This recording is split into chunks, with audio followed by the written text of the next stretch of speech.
কি পারো, আমি তো মা, আমি আমার পুত্রের পাশেই থাকবো, আর মহারাজকে আমরা ঠিক আগের রূপে ফিরিয়ে দেব। না পরিণীতা, স্ত্রীর প্রথম কর্তব্য তার স্বামীর পাশে থাকা। তোমাকে রাজবধূ হিসেবে প্রাসাদে প্রয়োজন, আর পৃথ্বীরাজকে সুযোগ দাও নিজেকে প্রমাণ করার। তুমি উত্তর বনের পথে যাও কুমার, সেখানে তুমি তোমার সব প্রশ্নের উত্তর পেয়ে যাবে। তবে সাবধান, তুমি কোথায় যাচ্ছ, কেন যাচ্ছ, কেউ যেন কিছুই জানতে না পারে। বেশ, আপনার কথা আমার মনে থাকবে, কিন্তু আমাকে না দেখতে পেলে যে শঙ্খমালা মা চিন্তা করবে। শঙ্খমালা নিশ্চয়ই আমার কুমারের খেয়াল রাখবে, কিন্তু আমার মনটা কেন এমন করছে? আমার কেন কিছুই ভালো লাগছে না। আকাশের দিকে তাকিয়ে কি এত অভিযোগ জানাচ্ছ পরিণীতা? আমি তো ভেবেছিলাম তুমি অন্তত আমাকে বুঝবে। রাজপুত্র, আমি তোমাকে বুঝতে পারি বলেই তো আমি এখনো রাজপ্রাসাদে তোমার কাছে আছি, নয়তো কুমারের সাথে বনের পাশের ছোট্ট কুঠিরে ফিরে যেতাম।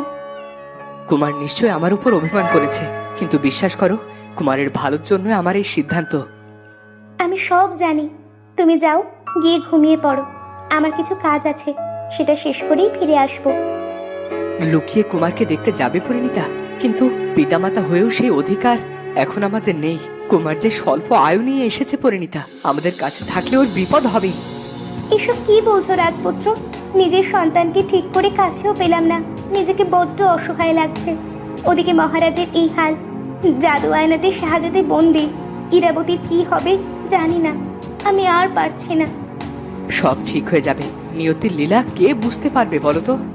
ওদিকে দাসী কুমার পৃথ্বীরাজকে নিজের সাথে রাখতে পেরে বড্ড খুশি। আমি যা চেয়েছিলাম তাই হয়েছে, নিয়তি স্বয়ং আমার সাথে আছে, আর থাকবে নাই বা কেন? নিয়তিও জানে কুমারকে কে আগলে রাখতে জানে।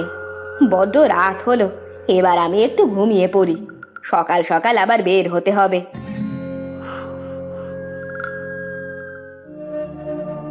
ওদিকে না ঘুমিয়েই রাত কাটাচ্ছে পৃথ্বীরাজ।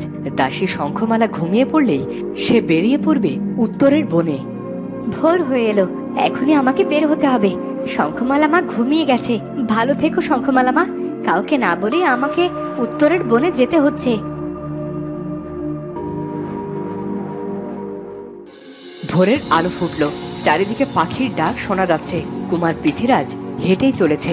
মায়া শক্তি থাকার কারণে সে গাছ এবং পাখিদের কথা শুনতে পেল। সবাইকে খবর দাও, দিকে দিকে ছড়িয়ে দাও, সে এসেছে, এবার তাকে নিয়েই ফিরবে। তার অভিশাপ কেটে যাবে, সে আর তার মিলন হবে, সব অন্ধকার কেটে যাবে। এসবের কোনো কথাই কুমার পৃথ্বীরাজ বুঝতে পারল না। সে বনের মধ্যে একটা পোড়া বাড়ি দেখতে পেল। গাছেরা কি বললো এসব? কার অভিশাপ কাটবে এবার? বনের মধ্যে কত কত রহস্য লুকানো আছে। এত বড় একটা পোড়া বাড়ি। কুমার পৃথ্বীরাজ বাড়িটির সামনে যেতেই শুনতে পারল কেউ যেন তাকে ডাকছে। আর কতদিন আমাকে একা থাকতে হবে? আমাকে মুক্ত করো, কতদিন ধরে তোমার পথ চেয়ে আছি, এসো এসো। কারো কণ্ঠ শুনতে পেলাম। কে ডাকছে? কে আছে এমন পোড়া বাড়িতে? একবার গিয়ে দেখবো কে আছে ওখানে। বিনা অনুমতিতে তো কারো গৃহে প্রবেশ করতে নেই, তবে ডাক যখন শুনেছি তখন যাওয়া উচিত। পৃথ্বীরাজ পোড়া বাড়িতে প্রবেশ করতেই বাইরে থেকে পোড়া বাড়ির প্রধান দরজা বন্ধ হয়ে গেল। আর ওদিকে শঙ্খমালা দাসী ঘুম থেকে উঠেই দেখতে পেল কুমার নেই। কুমার, পৃথ্বীরাজ, বাবা ওঠো, কত বেলা হয়ে গেল।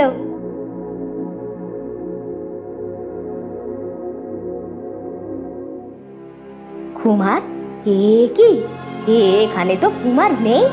কোথায় গেল কুমার? তবে কি ও আবার আমাকে না বলে প্রাসাদে গেছে? দাসী তখন সব ফেলে ছুটল প্রাসাদে। আর ওদিকে পরিণীতার মন কিছুতেই শান্ত হয় না। পরিণীতা মা, তুমি কেন মন খারাপ করছো? কুমারের কিচ্ছু হবে না। তাই যেন হয় ইরাবতী, আমার মনটা কেন যেন অস্থির হয়ে আছে। কুমার যে আমার প্রাণ। আর আমি বুঝি তোমার কেউ নই পরিণীতা মা? না ইরাবতী, তুমিও তো আমারই কন্যা। তবে তোমাকেও তোমার মায়ের কাছে আমি ঠিকই পৌঁছে দেব, কথা দিলাম তোমাকে। সত্যি বলছো পরিণীতা মা? তুমি সত্যিই ভীষণ ভালো। ওদিকে রাজগুরু মশাই পায়চারি করছে। তার কিছুতেই মহারাজকে এভাবে দেখতে ভালো লাগছে না। এত ঝড় ঝাপটাতেও মহারাজ তার পাশে ছিলেন। রাজগুরু মশাই, মহারাজকে ডাইনির জাদু থেকে কেমন করে মুক্ত করব বলতে পারেন? আমার পিতা যে এতদিন ডাইনির অনেক অন্যায় মুখ বুজে সহ্য করেছে, তার জীবনে কি সুখের দিন ফিরবে না? রাজপুত্র, আমরা সাধারণ মানুষ, ডাইনির শক্তি কাটানোর ক্ষমতা আমাদের নেই, আর উপায়ও অজানা। আমাকে ক্ষমা করবেন। তবে তবে কি রাজগুরু মশাই, দয়া করে বলুন। রাজকুমার পৃথ্বীরাজের যে মায়া শক্তি রয়েছে, সেই শুভ শক্তিই একমাত্র উপায় বলতে পারবে। এখন কুমার পৃথ্বীরাজের জন্যই আমাদের অপেক্ষা করতে হবে। আমার মনে হয় আমাদের ধৈর্য ধরে অপেক্ষা করাই উত্তম। কুমার তো এখন ছোট, সে কি পারবে? রাজপুত্র, আপনি শান্ত হন। আসলে আমরা কেউ জানি না কিভাবে নিয়তি কার মাধ্যমে আমাদের সাহায্য পাঠাবে। হাত গুটিয়ে বসে থাকা ছাড়া আর কোনো উপায় নেই। ওদিকে পোড়াবাড়িতে কুমার একা একা এদিক ওদিক দেখতে শুরু করলো। কেউ আছে এখানে? কেউ কি আমার কথা শুনতে পাচ্ছ? কিন্তু কেউ সাড়া দিল না। রাজকুমার পৃথ্বীরাজ এগিয়ে চলল। সে দেখতে পেল একটা মেয়ে মাথায় মুকুট পরে শুয়ে আছে, যেন সে গভীর ঘুমে আচ্ছন্ন। শুনতে পাচ্ছ? কে তুমি? এখানে একা একা কি করছো? ওঠো, জেগে ওঠো।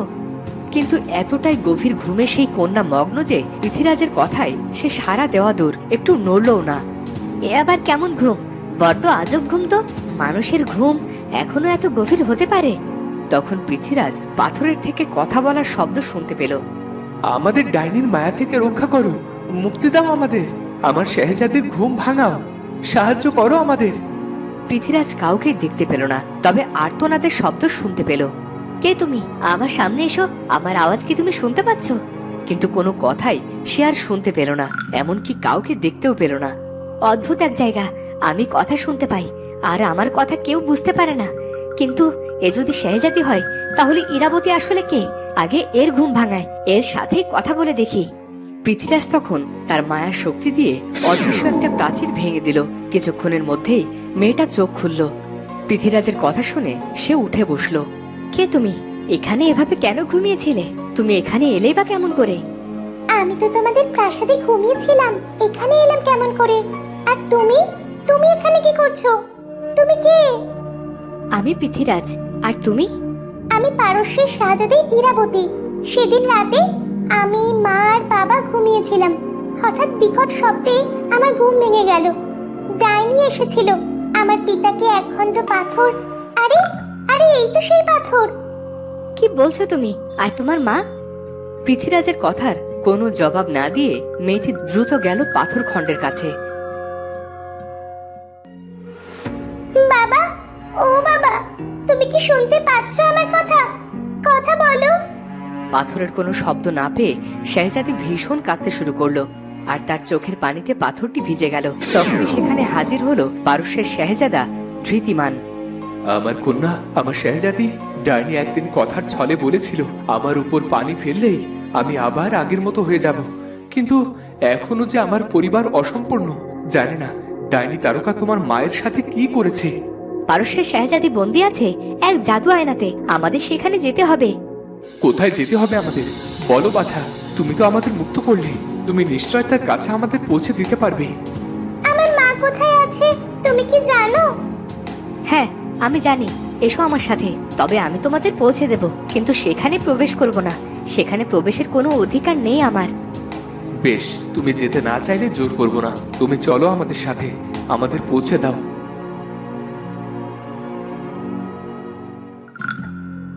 ওদিকে দাসী শঙ্খমালা এসেছে প্রাসাদে। শঙ্খমালা মা, তুমি এখানে? কি হয়েছে? কি হয়েছে তোমার? তোমাকে এমন লাগছে কেন? কুমার কোথায় রাজবধূ? আপনি আমার কাছ থেকে কেন কুমারকে কেড়ে নিয়েছেন? আমি তো কিচ্ছু চাইনি, আমি শুধু কুমারকে নিয়েই থাকতে চেয়েছিলাম। কি বলছো তুমি? আমি কেন কুমারকে লুকিয়ে রাখবো? ও তো যতটা আমার ততটাই তোমার। এইসব ছেলে ভুলানো কথায় আমার মন গলবে না। আপনি সব জানেন, আপনি ইচ্ছে করে এসব করেছেন। আসলে কুমার তো রাজার পুত্র, সে দাসীকে মা বলে ডাকে, এটা আপনার সহ্য হলো না। সবাই আপনাকে দেবী মনে করলেও আমার কাছে আপনি একজন ডাইনি। দাসী, চুপ করো। কুমার তো তোমার সাথেই ছিল, তাহলে কি তুমি এই বাইরের কোনো শত্রুর সাথে হাত মিলিয়ে তাকে সরিয়ে দিয়েছো? তোমাকে তো আমরা বিশ্বাস করেছিলাম। না না রাজগুরু মশাই, শঙ্খমালা এতটাও খারাপ নয়। কুমার হয়তো তাকে না জানিয়ে মন খারাপ করে অন্য কোথাও চলে গেছে।